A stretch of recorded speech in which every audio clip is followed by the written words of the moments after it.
Asdiqa, salam alaikum, bonjour ou bonsoir les amis. J'espère que vous allez bien partout où vous vous trouvez. En tout cas, c'est ce que je vous souhaite. Et pour le meilleur de toutes les situations et de toutes les circonstances, bien sûr. Bienvenue sur votre chaîne Bled de Magharibia, qui attend comme d'habitude vos encouragements parce qu'ils nous font beaucoup de bien et dont nous avons bien besoin. Merci pour vos gentils commentaires, pour vos précieux conseils, ainsi que pour vos compliments. Mais n'oubliez pas de vous abonner, tout simplement pour rester très informé des dernières nouvelles. En quelque sorte, soyez toujours branchés avec nous. الأصدقاء نتمنى تكونوا بخير وعلى خير أينما كنتم.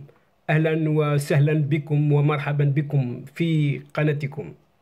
Cette séquence vidéo vient tout de suite vers vous pour vous annoncer, pour vous dire que ça y est, c'est fait et c'est désormais officiel. Tout ce qu'il y a d'officiel. Les lions de l'Atlas peuvent rugir, peuvent se réjouir de leur royale et haute voix, puisque le Maroc est devenu le pays hôte tant convoité et de la Coupe d'Afrique des Nations, car cet État-nation, cet empire marocain, a été élu haut la main pour accueillir tout simplement l'édition 2025 comme c'était attendu de cette fameuse CAN 2025.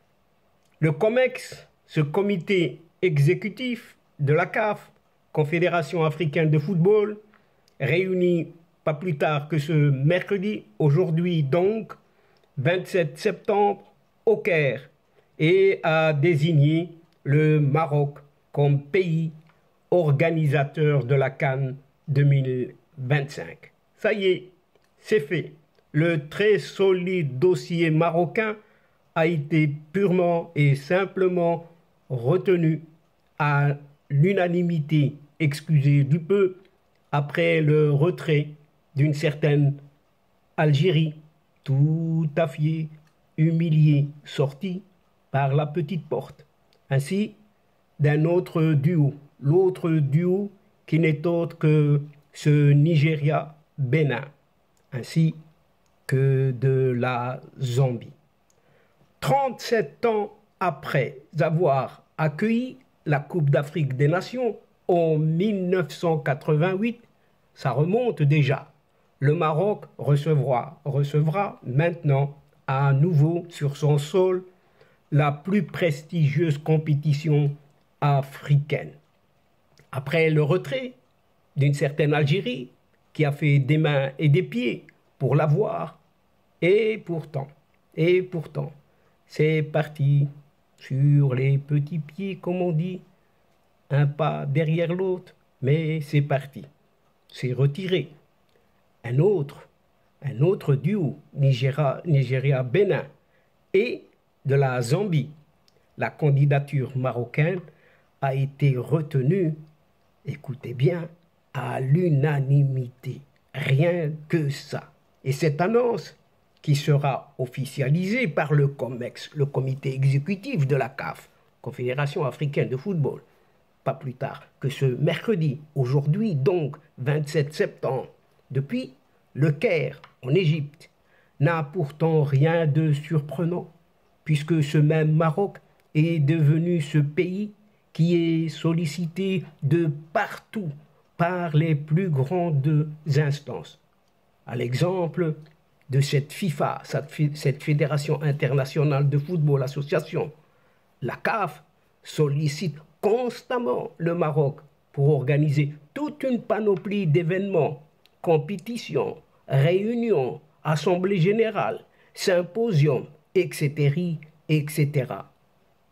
Rappelons-nous-en, cette CHAN 2018, cette CAN de futsal en 2020, cette CAN féminine en 2022, la Ligue des champions féminine encore en 2022, la CAN U23 des moins de 23 ans en 2023, Coupe du monde des clubs en 2013 et en 2014, puis en 2022. Le Maroc fait fureur partout après des instances mondiales.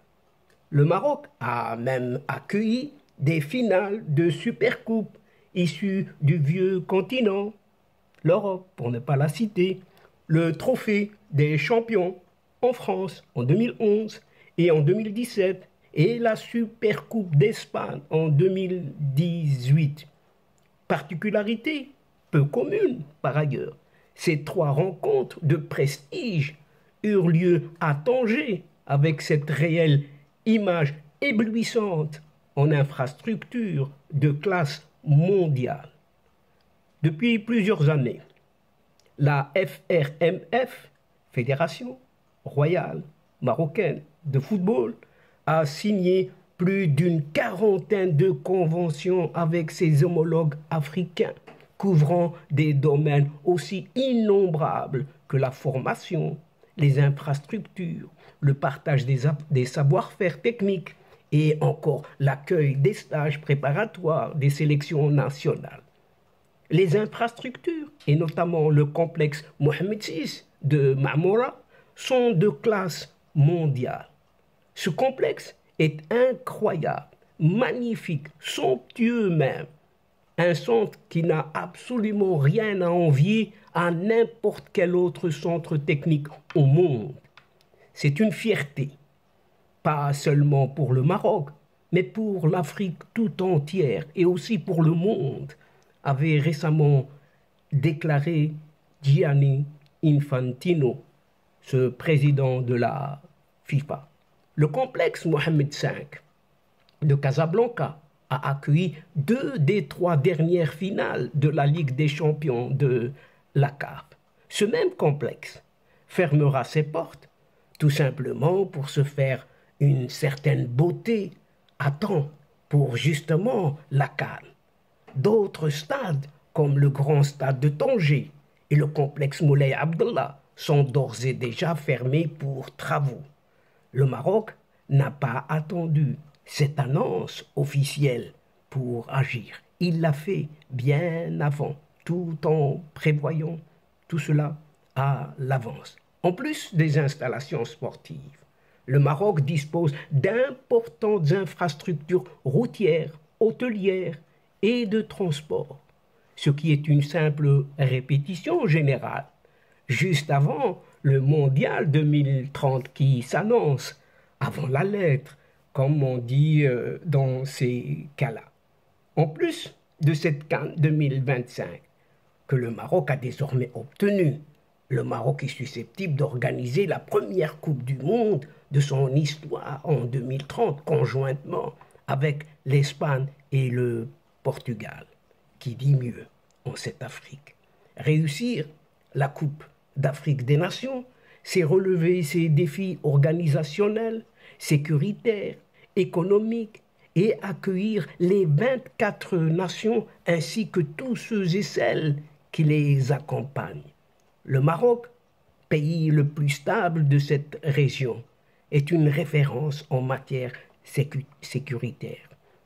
On ne va pas le répéter à chaque fois. La délégation sécuritaire marocaine avait apporté son expertise, rappelons-nous-en, et son savoir-faire en matière de sécurité aux pays organisateurs de la Coupe du Monde 2022. Rappelons-nous-en, c'est tout récent, en participant pleinement au dispositif mis en place par le Qatar et à la couverture sécuritaire de l'événement planétaire. 37 ans plus tard, le Maroc est pleinement prêt à accueillir la deuxième CAN sur son sol et à envoyer un signal fort avant l'attribution du mondial 2030 en septembre 2024. D'ici là, chers amis, attendons cette bonne nouvelle qui viendra par la suite. Certainement, Inch'Allah. Et donc, chers amis, c'est la fin de cette séquence et à une prochaine fois, Inch'Allah, on vous retrouvera avec un immense plaisir et comme d'habitude.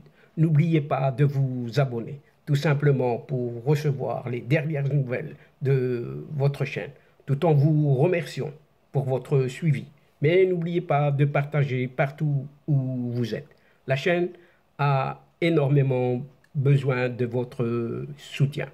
الأصدقاء وصلنا إلى نهاية هذه الحلقة، وقبل موعد آخر للمرة القادمة إن شاء الله لا تنسوا الاشتراك لتصلكم الفيديوهات أخرى، ونشكركم كثير الشكر على مشاركتكم للمتابعة. L'instant est juste arrivé pour vous dire au revoir les amis et à la prochaine fois Inch'Allah. الأصدقاء، السلام عليكم ورحمة الله وبركاته. مع السلامة.